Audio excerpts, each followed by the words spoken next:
Halo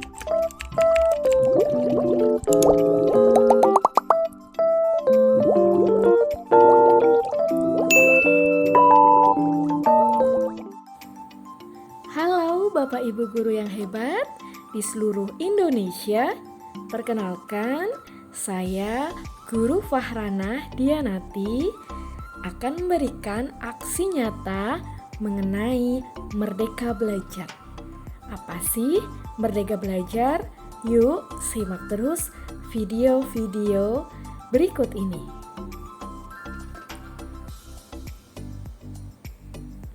Tujuan Merdeka Belajar adalah merdeka belajar, yaitu salah satu upaya kemerdekaan dalam berpikir dan berekspresi. Pada dasarnya, program Merdeka Belajar ini memiliki tujuan untuk memerdekakan guru dan siswanya. Ini sejalan dengan semangat Ki Hajar Dewantoro, yaitu memerdekakan pendidik manusia, khususnya sudah dalam hal pendidikan, mengenali karakteristik dan kebutuhan murid dan perannya sebagai pendidik. Hal yang paling mendasar juga harus dimulai dari diri sendiri, yaitu mengenali kekuatan dan kelemahan diri.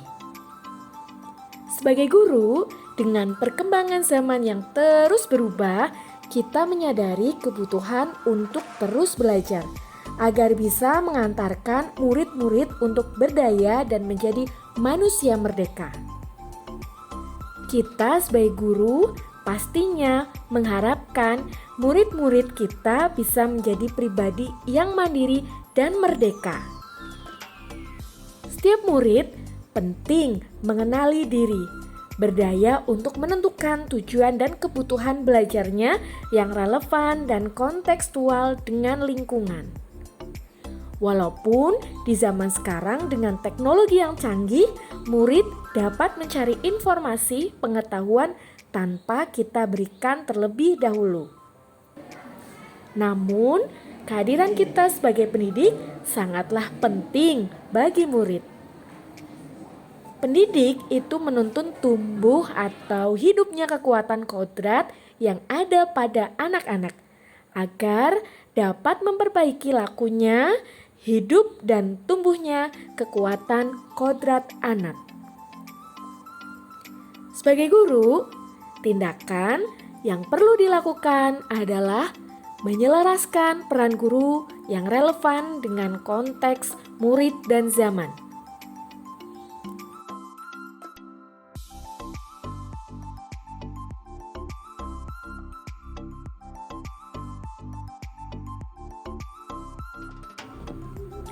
Mendidik dan menyeluruh. Pendidikan dan pengajaran terkadang masih membingungkan. Pendidikan adalah tempat menaburkan benih-benih kebudayaan yang hidup dalam masyarakat sekaligus sebagai instrumen tumbuhnya peradaban. Pengajaran adalah suatu cara menyampaikan ilmu atau manfaat bagi hidup anak-anak secara lahir maupun batin. Menurut Ki Hajar Dewantoro, pendidikan adalah sebagai tuntunan, yaitu tuntunan dalam hidup tumbuhnya murid. Murid diciptakan sebagai makhluk yang memiliki kodrat untuk mereka hidup dan tumbuh. Pendidik tidak dapat menentukan dan berkehendak akan hidup tumbuhnya murid. Yang pendidik bisa lakukan adalah menuntun dengan daya dan upaya untuk mengembangkan budi pekerti, pikiran, jasmani agar dapat memperbaiki perilaku. Mendidik tidak hanya mentransfer ilmu, namun juga harus mendidik keterampilan berpikir dan mengembangkan kecerdasan batin. Setiap murid memiliki kekuatan yang memerlukan tuntunan orang dewasa. Mendampingi murid dengan utuh dan menyeluruh. Tidak ada individu yang sama dan zaman selalu bergerak dinamis. Bagaimana pendidikan yang selalu mengupayakan perubahan, perbaikan, dan merangkul bakat dan keunikan setiap individu. Pendidikan bergerak dinamis, menyesuaikan keadaan yang terus bergerak begitu cepat. Sebagai guru, perlu mengantisipasi dan membaca arah perubahan tersebut. Kodrat keadaan. Modul mendampingi murid dengan utuh dan menyeluruh terdiri dari beberapa materi. Kali ini kita akan mengulas materi kodrat keadaan agar kita dapat memahami kodrat keadaan pendidikan yang sesuai dengan zaman berdasarkan pemikiran Ki Hajar Dewantara. Kodrat keadaan merupakan bagian yang tidak terpisahkan dari dasar pendidikan murid. Kodrat keadaan terdiri dari dua zaman, yaitu kodrat alam dan kodrat zaman. Kodrat alam.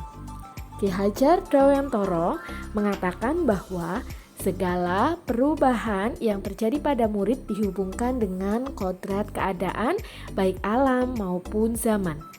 Lalu, bagaimana cara kita menghubungkan dasar pendidikan murid dengan kodrat alam dan kodrat zaman? Kodrat zaman adalah dasar pendidikan murid yang berkaitan dengan sifat dan bentuk lingkungan di mana mereka berada. Murid dengan kodrat alam perkotaan sejatinya dilihat sebagai bagian dari masyarakat perkotaan. Maka, pembelajar yang diterima murid sebaiknya mampu membantu mendekatkannya dengan konteks atau kodrat alamiah, bukan sebaliknya malah menjauhkannya. Kodrat zaman adalah bagian dasar pendidikan murid yang berhubungan dengan isi dan irama. Isi dan irama pendidikan bergerak dinamis sesuai dengan perkembangan zaman. Muatan pendidikan dan cara belajar dikala kita sebagai murid pasti berbeda dengan zaman saat ini. Pendidikan setelah masa kemerdekaan tentu juga berbeda dengan pendidikan pada abad ke-21. Maka kita pendidik bergegas beradaptasi terhadap kodrat zaman untuk membantu murid mencapai selamat dan bahagia. Begitu banyak informasi yang datang, kita tidak bisa benar-benar menyaring mana yang diterima oleh murid karena ia bisa mendapatkan informasi dari mana saja. Yang dapat dilakukan pendidik adalah membantu anak untuk menemukan kecakapan berpikir kritis dalam menerima dan merespon informasi. Penanaman budaya kearifan lokal yang logis dapat membantu murid menjadi bijak dalam kehidupannya.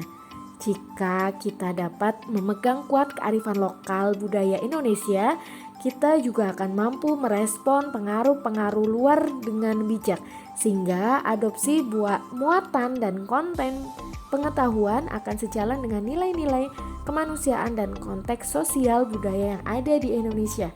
Bahkan semakin menguatkannya menjadi kodrat alam dan kodrat zaman dalam mendidik murid-murid kita. Untuk mewujudkan dan menjaga itu semua diperlukan prinsip-prinsip dalam melakukan perubahan. Ki Hajar Dewantara menyebutkan sebagai asas trikon, kontinu, konvergen, dan konsentris. Kontinu adalah kemajuan kebudayaan merupakan keharusan lanjutan langsung dari kebudayaan itu sendiri. Konvergensi kebudayaan menuju arah kesatuan kebudayaan dunia atau kemanusiaan.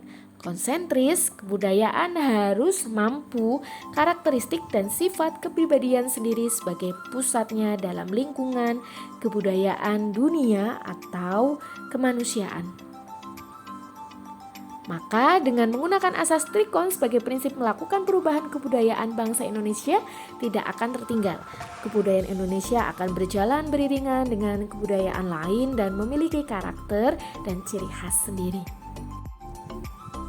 Mendidik dan melatih kecerdasan budi pekerti. Ki Hajar Dewantara juga menjelaskan bahwa keluarga merupakan tempat utama dan yang paling baik dalam melatih karakter anak atau murid. Pendidik harus mampu memahami kemampuan kodrat anak atau murid sebagai individu yang sadar, mampu memikirkan, memahami, merasakan, berempati, berkehendak, dan bertindak semestinya dapat kita tanamkan dalam benak kita sebagai pendidik. Agar murid mampu berefleksi memberikan makna dari pengalaman-pengalamannya untuk mengenal dirinya. Maka murid Teori konvergensi dan pengaruh pendidikan berdasarkan pemikiran Ki Hajar Dewantara menentukan keberadaan dan jati dirinya. Teori konvergensi didasarkan atas dua teori utama.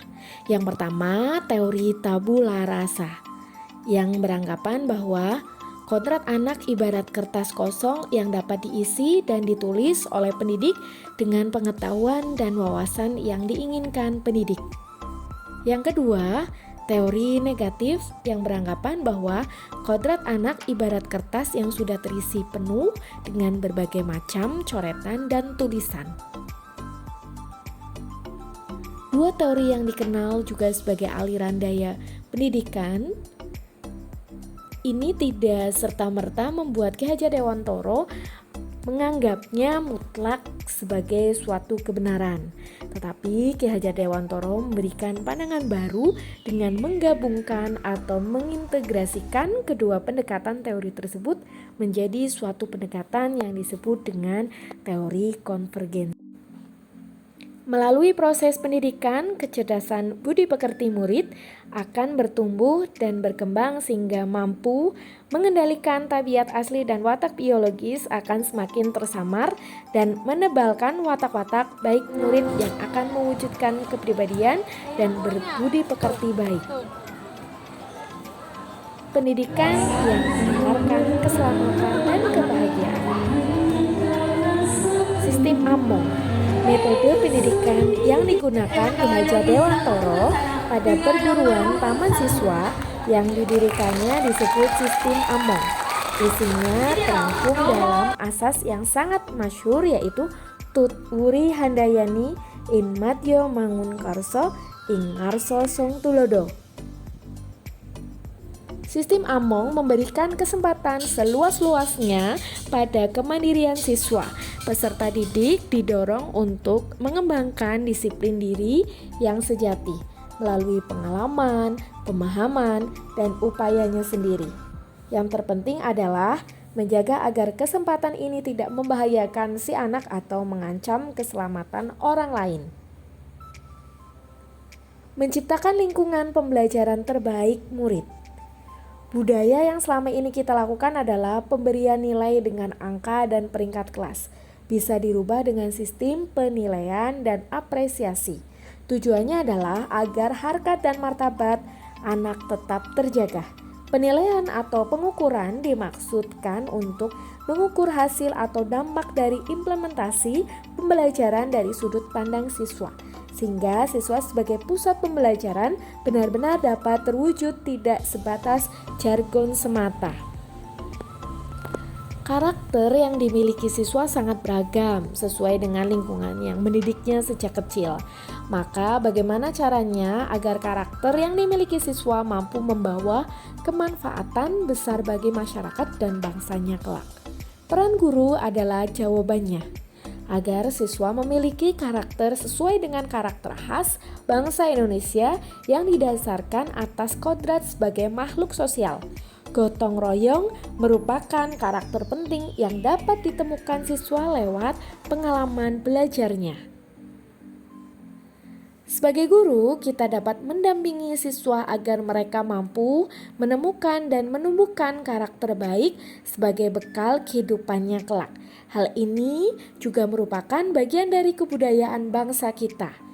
Guru sebagai orang dewasa hanya dapat membimbing siswa untuk memunculkan karakter-karakter yang menurutnya sesuai dengan nilai dan prinsip yang diyakininya.